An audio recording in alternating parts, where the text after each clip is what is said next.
मणिपुर की राज्यपाल श्रीमती नजमा हेपतुल्ला जी, मणिपुर के लोकप्रिय मुख्यमंत्री एन बीरेन सिंह जी, केंद्रीय मंत्रिपरिषद के मेरे सहयोगी गजेंद्र सिंह शेखावत जी, जितेंद्र सिंह जी, रतनलाल कटारिया जी, मणिपुर से सांसद और विधानसभा के सभी जनप्रतिनिधिगण और मणिपुर के मेरे प्यारे भाई और बहनों, ऐखना मयाम्बू खुरु नजरी,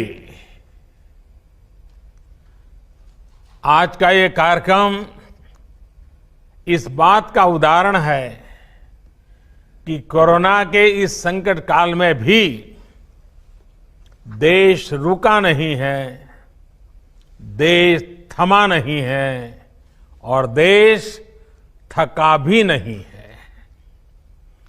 जब तक वैक्सीन नहीं आती है, जहां कोरोना के खिलाफ हमें मजबूती से लड़ते रहना है, विजयी होना है, वहीं विकास के कार्यों को भी पूरी ताकत से आगे बढ़ाना है। इस बार तो पूर्वी और उत्तर पूर्वी भारत को एक तरह से दोहरी चुनौतियों से निपटना पड़ रहा है। नॉर्थ ईस्ट में फिर इस साल भारी बारिश से काफी नुकसान हो रहा है, अनेक लोगों की मृत्यु हुई है, अनेक लोगों को अपना घर छोड़ना पड़ा है। मैं सभी प्रभावित परिवारों के प्रति संवेदना व्यक्त करता हूं। इस मुश्किल घड़ी में मैं आप सब को विश्वास दिलाता हूं, पूरा देश आपके साथ खड़ा है। भारत सरकार कंधे से कंधा मिलाकर के सभी राज्य सरकारों के साथ जो भी आवश्यकता है, हर प्रकार के काम करने के लिए लगातार प्रयास कर रही है। साथियों, मणिपुर में कोरोना संक्रमण की गति और दायरे को नियंत्रित करने के लिए राज्य सरकार दिन रात जुटी हुई है। लॉकडाउन के दौरान मणिपुर के लोगों के लिए जरूरी इंतजाम हो या फिर उनको वापस लाने के लिए विशेष प्रबंध, राज्य सरकार ने हर जरूरी कदम उठाए हैं। प्रधानमंत्री गरीब कल्याण अन्न योजना के तहत मणिपुर के करीब 25 लाख परिवार, यानी 25 लाख गरीब भाई बहनों को, यानी करीब करीब 5 लाख परिवार समझ लीजिए या 6 लाख परिवार समझ लीजिए, इन गरीब भाइयों बहनों को मुफ्त अनाज मिला है। इसी तरह 1.5 लाख से अधिक बहनों को उज्ज्वला योजना के तहत मुफ्त गैस सिलेंडर की सुविधा दी गई है। मुझे विश्वास है कि केंद्र सरकार की ये योजनाएं संकट के इस समय गरीबों की इसी तरह मदद करती रहेगी। साथियों, आज इंफाल सहित मणिपुर के लाखों साथियों के लिए, विशेष तौर पर हमारी बहनों के लिए बहुत बड़ा दिन है और वो भी अब कुछ दिन के बाद, जब राखी का त्योहार आने वाला है, उसके पूर्व मणिपुर की बहनों को ये बहुत बड़ी बेद सौगात की शुरुआत हो रही है।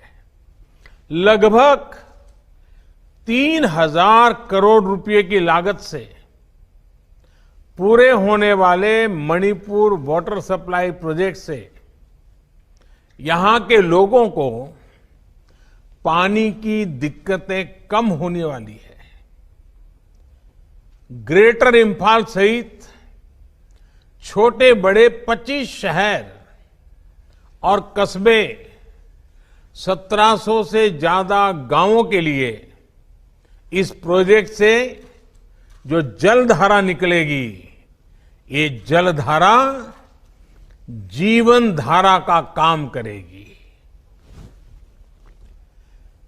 बड़ी बात ये भी है कि ये प्रोजेक्ट आज की नहीं, बल्कि अगले 20-22 साल तक की जरूरतों को ध्यान में रखते हुए डिजाइन किया गया है।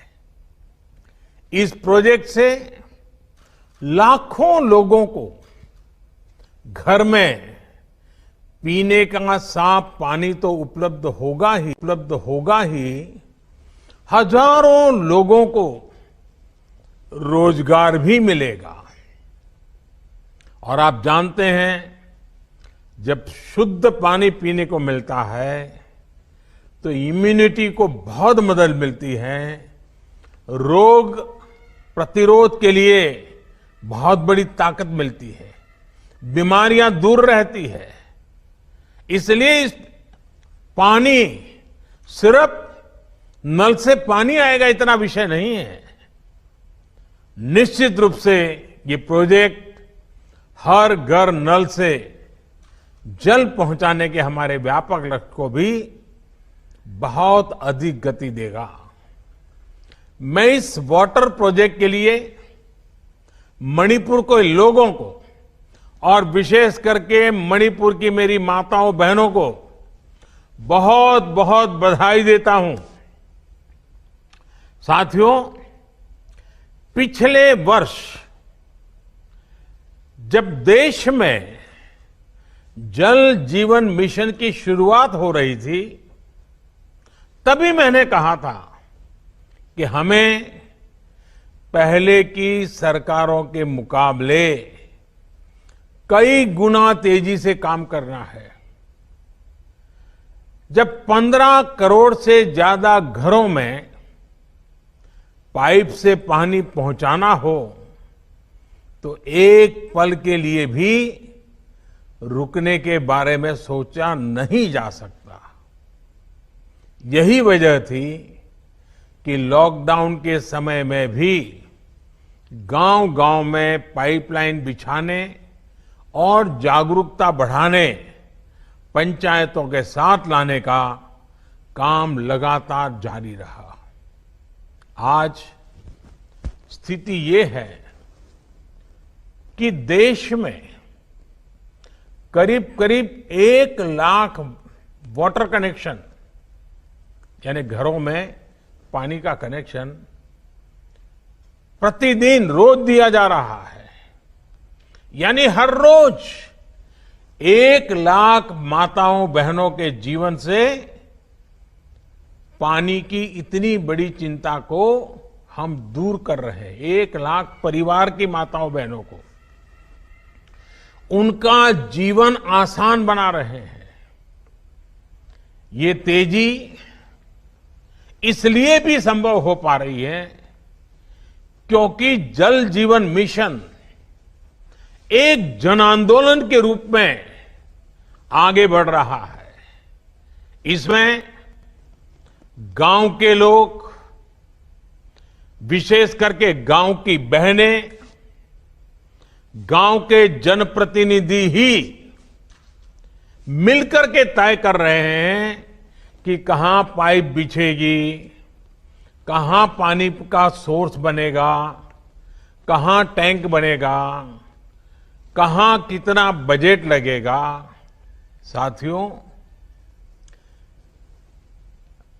सरकार की व्यवस्था में इतना बड़ा डिसेंट्रलाइजेशन, इतनी बड़ी मात्रा में ग्रास रूट लेवल पर एम्पावरमेंट, आप कल्पना सकते हैं कि ये पानी कितनी बड़ी ताकत बन के आ रहा है। साथियों, ईज ऑफ लिविंग, जीवन जीने में आसानी, ईज ऑफ लिविंग, जीवन जीने में आसानी, ये बेहतर जीवन की एक जरूरी पूर्व शर्त है। पैसा कम हो सकता है, ज्यादा हो सकता है, लेकिन ईज ऑफ लिविंग, इस पर सबका हक है। और विशेष करके हमारे हर गरीब भाई बहन, माता बहनें, दलित, पिछड़े, आदिवासी, उनका हक है। इसलिए बीते 6 वर्षों में भारत में ईज ऑफ लिविंग का भी एक बहुत बड़ा आंदोलन चल रहा है। भारत अपने नागरिकों को जीवन की हर जरूरी सुविधा देने का प्रयास कर रहा है। बीते 6 साल में हर स्तर पर, हर क्षेत्र में वो कदम उठाए गए हैं जो गरीब को, सामान्य जन को आगे बढ़ाने के लिए प्रोत्साहित कर सके। आज मणिपुर सहित पूरा भारत खुले में शौच से मुक्त होने की घोषणा कर चुका है। आज भारत के हर गांव तक बिजली का कनेक्शन पहुंच चुका है। करीब करीब हर परिवार बिजली से कनेक्टेड है। आज एलपीजी गैस गरीब से गरीब के किचन तक पहुंच चुकी है। हर गांव को अच्छी सड़क से जोड़ा जा रहा है। हर गरीब बेघर को रहने के लिए अच्छे घर उपलब्ध कराए जा रहे हैं। एक बड़ी कमी रहती थी साफ पानी की, तो उसका पूरा करने के लिए भी मिशन मोड पर जल पहुंचाने का काम चल रहा है। साथियों, बेहतर जीवन का, प्रोग्रेस और प्रॉस्पेरिटी का सीधा संबंध कनेक्टिविटी से है। नॉर्थ ईस्ट की कनेक्टिविटी यहां के लोगों की ईज ऑफ लिविंग के लिए तो जरूरी है ही, एक सुरक्षित और आत्मनिर्भर भारत के लक्ष्य को पूरा करने के लिए भी बहुत जरूरी है। ये एक तरफ से म्यांमार, भूटान, नेपाल और बांग्लादेश के साथ हमारे सामाजिक व्यापारिक रिश्तों को मजबूती देती है। वहीं भारत की एक्ट ईस्ट पॉलिसी को भी सशक्त करती है। हमारा ये नॉर्थ ईस्ट एक प्रकार से पूर्वी एशिया के साथ हमारे प्राचीन सांस्कृतिक रिश्तों को और भविष्य के ट्रेड, ट्रैवल और टूरिज्म, उन रिश्तों का गेटवे है। इसी सोच के साथ मणिपुर सहित पूरे नॉर्थ ईस्ट में कनेक्टिविटी से जुड़े इंफ्रास्ट्रक्चर पर निरंतर बल दिया जा रहा है। रोडवेज, हाईवेज, एयरवेज, वाटरवेज और आईवेज, इसके साथ साथ गैस ग्रिड, गैस पाइपलाइन का भी आधुनिक इंफ्रास्ट्रक्चर, ऑप्टिकल फाइबर का नेटवर्क का इंफ्रास्ट्रक्चर, पावर ग्रिड की व्यवस्था, ऐसे कनेक काम नॉर्थ ईस्ट में एक प्रकार से इंफ्रास्ट्रक्चर का जाल बिछाया जा रहा है। बीते 6 साल में पूरे नॉर्थ ईस्ट के इंफ्रास्ट्रक्चर पर हजारों करोड़ रुपए का निवेश किया गया है। कोशिश ये है कि नॉर्थ ईस्ट के राज्यों की राजधानियों को 4 लेन, डिस्ट्रिक्ट हेडक्वार्टर्स को 2 लेन और गांवों को ऑल वेदर रोड से जोड़ा जाए। इसके तहत करीब 3000 किलोमीटर सड़कें तैयार भी हो चुकी हैं और करीब 60,000 किलोमीटर के प्रोजेक्ट्स पर काम तेजी से चल रहा है। साथियों, रेल कनेक्टिविटी के क्षेत्र में तो नॉर्थ ईस्ट में बहुत बड़ा परिवर्तन देखने को मिल रहा है। एक तरफ नए नए स्टेशनों पर रेल पहुंच रही है, वहीं दूसरी तरफ नॉर्थ ईस्ट के रेल नेटवर्क को ब्रॉडगेज में बदला जा रहा है। आप सभी तो ये बदलाव अनुभव भी कर रहे हैं। लगभग 14,000 करोड़ रुपए की लागत से बन रही जिरीबाम इम्फाल रेल लाइन के तैयार होने पर मणिपुर में बहुत बड़ा बदलाव आने वाला है। इसी तरह नॉर्थ ईस्ट के हर राज्य की राजधानियों को आने वाले 2 वर्षों में एक बेहतरीन रेल नेटवर्क से जोड़ने का काम तेजी से चल रहा है। साथियों, रोड और रेलवे के अलावा नॉर्थ ईस्ट की एयर कनेक्टिविटी भी उतनी ही महत्वपूर्ण है। आज नॉर्थ ईस्ट में छोटे बड़े करीब 13 ऑपरेशनल एयरपोर्ट्स हैं। इम्फाल एयरपोर्ट सहित नॉर्थ ईस्ट के जो मौजूदा एयरपोर्ट्स हैं, उनका विस्तार करने के लिए, वहां आधुनिक सुविधाएं तैयार करने के लिए 3,000 करोड़ रुपए से अधिक खर्च किए जा रहे हैं। साथियों, नॉर्थ ईस्ट के लिए एक और बड़ा काम हो रहा है। इनलैंड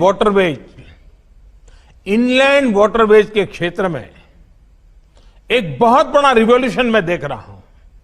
यहां अब 20 से ज्यादा नेशनल वाटरवेज उस पर काम चल रहा है। भविष्य में यहां की कनेक्टिविटी सिर्फ सिलीगुड़ी कॉरिडोर तक सीमित नहीं रहेगी। अब समंदर और नदियों के नेटवर्क के जरिए एक सीमलेस कनेक्टिविटी पर काम शुरू हो चुका है। कनेक्टिविटी बढ़ने का बहुत बड़ा लाभ हमारे उद्यमियों, हमारे किसानों को मिल रहा है। इससे नॉर्थ ईस्ट के लिए होने वाले ट्रांसपोर्टेशन में समय की बचत हो रही है। दूसरा लाभ ये भी हुआ है कि नॉर्थ ईस्ट के गांवों को, किसानों को दूध, सब्जी और मिनरल्स जैसे दूसरे प्रोडक्ट्स को देश और विदेश के बड़े बाजारों तक सीधी पहुंच मिली है। साथियों, नॉर्थ ईस्ट भारत की नेचुरल और कल्चरल डाइवर्सिटी का, कल्चरल स्ट्रेंथ का एक बहुत बड़ा प्रतीक है। भारत की आन बान शान है। ऐसे में जब आधुनिक इंफ्रास्ट्रक्चर का निर्माण होता है तो टूरिज्म को भी बहुत बल मिलता है। मणिपुर सहित नॉर्थ ईस्ट का टूरिज्म पोटेंशियल अभी भी अनएक्सप्लोर्ड है। अब तो मैं देखता हूं कि सोशल मीडिया और वीडियो स्ट्रीमिंग के माध्यमों से देश और विदेश तक नॉर्थ ईस्ट की ये तस्वीर, ये पोटेंशियल घर घर पहुंचने की संभावना बन गई है और आसानी से पहुंच सकता है। नॉर्थ ईस्ट के अनछुए स्थानों के वीडियो लोगों को अचरज कर रहे हैं। लोगों के मन में होता है ये हमारे देश में है, ऐसा लोगों के मन में लगता है। नॉर्थ ईस्ट अपनी इस ताकत का पूरा लाभ उठाए, यहां के युवाओं को रोजगार के अवसर मिले, इसी दिशा में सरकार के अनेक काम आगे बढ़ रहे हैं। साथियों, नॉर्थ ईस्ट में देश के विकास का ग्रोथ इंजन बनने की क्षमता है। दिनों दिन मेरा ये विश्वास इसलिए गहरा हो रहा है क्योंकि अब पूरे नॉर्थ ईस्ट में शांति की स्थापना हो रही है। जहां से पहले सिर्फ नेगेटिव खबरें ही आती थी, वहां अब पीस, प्रोग्रेस और प्रॉस्पेरिटी का मंत्र गूंज रहा है। एक तरफ जहां मणिपुर में ब्लॉकेड इतिहास का हिस्सा बन चुका है, और अभी हमारे मुख्यमंत्री जी कह रहे थे, मैं भी मेरी तरफ से नॉर्थ ईस्ट के नागरिकों का, विशेष करके मणिपुर के नागरिकों का हृदय से अभिनंदन करता हूं कि आपने हमें साथ दिया, मेरे शब्दों को ताकत दी और आज ब्लॉकेड बीते हुए कल की बात बन गई। वहीं असम में दशकों से चला आ रहा हिंसा का दौर थम गया है। त्रिपुरा और मिजोरम में भी युवाओं ने हिंसा के रास्ते को त्याग किया है। अब ब्रू रियांग शरणार्थी एक बेहतर जीवन की ओर बढ़ रहे हैं। साथियों, बेहतर इंफ्रास्ट्रक्चर, कनेक्टिविटी और शांति, जब ये तीनों चीजें बढ़ती हैं तो इंडस्ट्री के लिए, इन्वेस्टमेंट के लिए संभावनाएं अनेक गुना बढ़ जाती है। नॉर्थ ईस्ट के पास तो ऑर्गेनिक प्रोडक्ट्स और बंबू दो ऐसे माध्यम है जो आत्मनिर्भर भारत अभियान को ताकत देने का सामर्थ्य रखते हैं। और मैं आज जब यहां आपसे बात कर रहा हूं तो मैं नॉर्थ ईस्ट के किसान भाई बहनों से विशेष बात करना चाहता हूं। मैं लगातार कहता आया हूं कि नॉर्थ ईस्ट ऑर्गेनिक कैपिटल देश का बन सकता है। आज मैं एक और बात कहना चाहता हूं। पिछले दिन कुछ मुझे वैज्ञानिकों से मिलना हुआ, कृषि वैज्ञानिकों से मिलना हुआ, कृषि अर्थशास्त्रियों से मिलना हुआ। उन्होंने एक मजेदार बात बताई। उन्होंने कहा कि हमारे नॉर्थ ईस्ट में किसान अगर पामोलिन की खेती पर चले जाएं तो देश को और नॉर्थ ईस्ट को और वहां के किसानों को बहुत बड़ी मदद मिल सकती है। आज पामोलिन तेल, पामोलिन ऑयल, उसका हिंदुस्तान में एश्योर्ड मार्केट है। अगर नॉर्थ ईस्ट का किसान ऑर्गेनिक खेती करता हो और उसमें भी पामोलिन की खेती करे, आप कल्पना कर सकते हैं आप हिंदुस्तान की कितनी बड़ी सेवा करेंगे, हमारे अर्थतंत्र को कैसी नई गति देंगे। मैं यहां की सभी राज्य सरकारों से भी आग्रह करूंगा कि वे अपने अपने राज्य में पामोलिन मिशन की रचना करें, किसानों को शिक्षित करें, प्रेरित करें। और भविष्य में इसमें किसानों को हमें कोई मदद करने की जरूरत होगी, उस पर भी बैठ करके कोई योजना बना सकते हैं, कुछ सोच सकते हैं हम। और इसलिए मैं आज जब नॉर्थ ईस्ट के भाइयों बहनों से और खास करके मणिपुर के भाइयों बहनों से करता हूं, नॉर्थ ईस्ट के मेरे प्यारे भाई बहनों तो हमेशा ही लोकल के लिए वोकल रहे हैं। और सिर्फ वोकल ऐसा नहीं, नॉर्थ ईस्ट की एक विशेषता है, उनको लोकल के लिए गर्व होता है। मुझे याद है जब मैं इस प्रकार का स्कार्फ लगाता हूं तो उस प्रदेश के लोग गौरव से इसको रिकॉग्नाइज करते हैं। अपनी चीजों का इतना गर्व होना, ये बहुत बड़ी बात है। और इसलिए नॉर्थ ईस्ट को ये समझाना कि लोकल के लिए वोकल बनो, शायद मुझे लगता है कि मुझे नहीं करना चाहिए, क्योंकि आप तो उससे भी 4 कदम आगे हैं। आप तो लोकल के प्रति बहुत ही गौरव करने वाले लोग हो। आप अभिमान फील करते हो, हाँ ये हमारा है, और यही तो ताकत होती है। और जो प्रोडक्ट्स नॉर्थ ईस्ट में होते थे, उनमें से अधिकांश वैल्यू एडिशन, प्रमोशन और मार्केट एक्सेस से कभी कभी वंचित रह जाते थे, लोगों को पता भी नहीं था। अब आत्मनिर्भर भारत अभियान के तहत लोकल प्रोडक्ट्स में वैल्यू एडिशन और उसकी मार्केटिंग के लिए क्लस्टर विकसित किए जा रहे हैं। इन क्लस्टर्स में एग्रो स्टार्टअप्स और दूसरी इंडस्ट्री को हर सुविधाएं दी जाएगी। ऐसे में नॉर्थ ईस्ट के ऑर्गेनिक प्रोडक्ट्स को देश और विदेश के मार्केट तक पहुंचाने के लिए हर जरूरी सुविधा नजदीक से ही मिलने वाली है। साथियों, नॉर्थ ईस्ट का सामर्थ्य भारत के बांबू इंपोर्ट को लोकल प्रोडक्शन से रिप्लेस करने का सामर्थ्य रखता है। देश में अगरबत्ती की इतनी बड़ी डिमांड है, लेकिन इसके लिए भी हम करोड़ों रुपयों का बांबू इंपोर्ट करते हैं। इस स्थिति को बदलने के लिए देश में काफी काम हो रहा है, और इसका भी बहुत बड़ा लाभ उत्तर पूर्व के राज्यों को ही मिलेगा। साथियों, नॉर्थ ईस्ट में बैम्बू इंडस्ट्री को बढ़ावा देने के लिए पहले ही एक बैम्बू इंडस्ट्रियल पार्क को स्वीकृति दी जा चुकी है। इतना ही नहीं, नुमालीगढ़ में बैम्बू के बायोफ्यूल बनाने की फैक्ट्री भी बनाई जा रही है। नेशनल बैम्बू मिशन के तहत बैम्बू किसानों, हैंडीक्राफ्ट से जुड़े आर्टिस्ट और दूसरी सुविधाओं के लिए सैकड़ों करोड़ रुपए का निवेश किया जा रहा है। इससे नॉर्थ ईस्ट के युवाओं को, यहां के स्टार्टअप्स को बहुत लाभ होगा।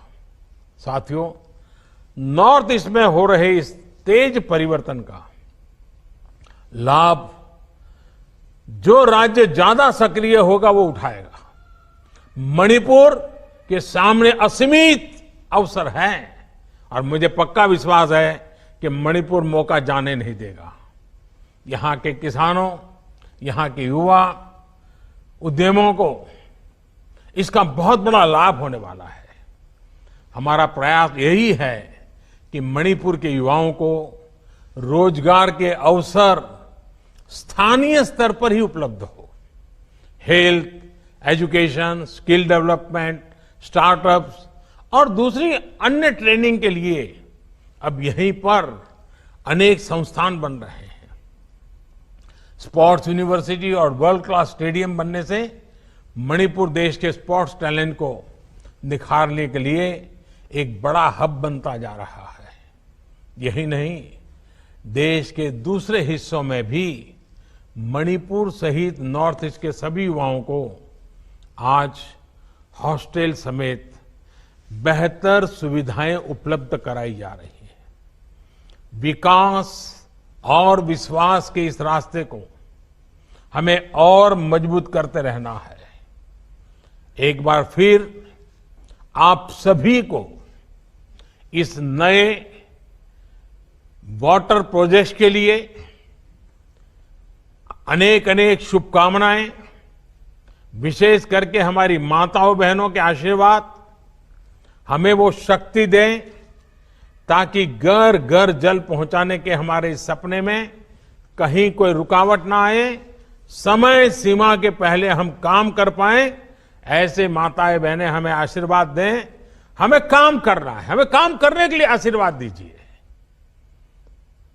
आपके आशीर्वाद बहुत बड़ी ताकत होती है। और रक्षाबंधन का पर्व सामने है तो तो मैं आग्रह से आपके आशीर्वाद की कामना करता रहता हूं। आप सभी अपना ध्यान रखिए।